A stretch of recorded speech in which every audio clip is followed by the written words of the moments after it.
What's up guys? At eto na naman tayo. Dating gawi, alam nyo na, taga-bili.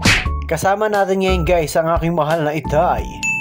Paparisan kasi namin guys yung nahingi naming papaya kahapon. At ang napili naming iluto nga pala ay tinola. Walang kamatayang tinola mga idol. At dito naman guys, nakakita tayo ng taho kaya bumili tayo ng 10 piso.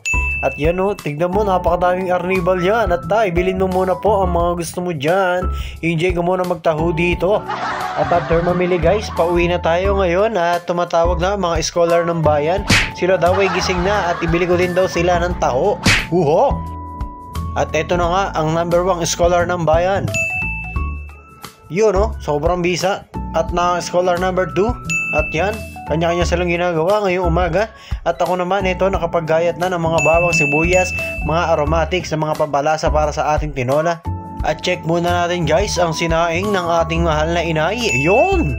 Diba sobrang bisa guys? At dito naman guys, inabot na ng ating mahal na itay ang pansabaw na 4 na litro. At yun o, ang lamig! Dito naman guys, nakapila na yung mga gigisahin natin mamaya. Huwag kayong magtutulakan, lahat magigisa ha. Shoutout nga pala dyan sa mga lagi nagigisa ng kanilang mga mahal na ina. Huwag kasi kayo late umuwi ha. Isalin na natin tong mantika guys. At pag mainit na, unahin nyo yung sarili nyo, huwag yung iba ha. Please lang. Tsaka kayo magpo-post sa Facebook na meron na siyang iba. At yan guys, nilagay na natin yung bawang. Yun o. Gisa-gisa lang natin ng konti yan. At maya-maya lang din, ilalagay naman natin ang sibuyas.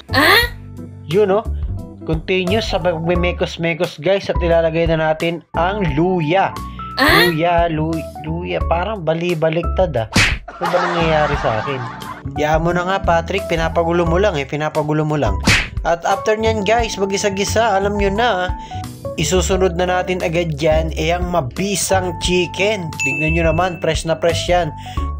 At lagyan na natin ng mabisang Talavera patis. Kakaiba kayo guys, sobrang alat ng patis nyo.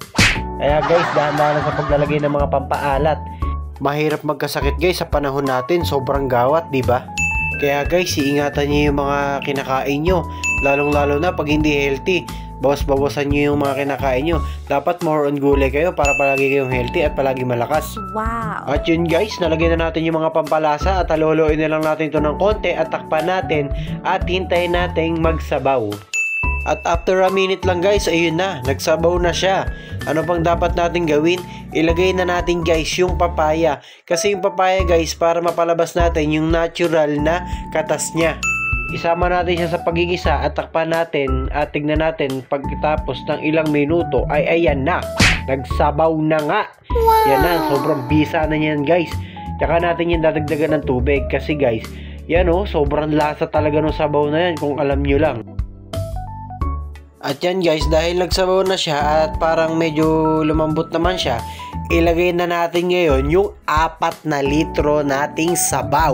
Diba? Sobrang bisa niyan guys. Kaya ganyan kadami guys yung sabaw kasi yung mga tao dito sa amin sobrang hilig sa sabaw. Konting pahinga, imbis na kape, gusto nilang sabaw. Pumifinger heart ka pa at wow! Kita nyo naman, naubusan pa tayo ng butane. Sobrang swerte pa din kasi meron naman tayong pamalit kaya hindi yun malas guys. Huwag tayo lagi mag-iisip ng malas yun kasi malas yun. Kaya pala kahit anong hintay ko guys kanina na kumulo, hindi siya kumukulo kasi wala na palang apoy. At dito guys, ayun na, yuho! Pasok na, ganap na ang ating tinola for today's video guys. At guys, baka gusto nyo rin matikman ang luto ko, baka naman, pwede nyo akong dalawin, PM nyo ako. At yun, kain na guys, kain na rin kayo dyan. At guys, maraming salamat nga pala sa palaging panonood at pag-share ng mga video natin. Ingat kayo palagi guys. Bye!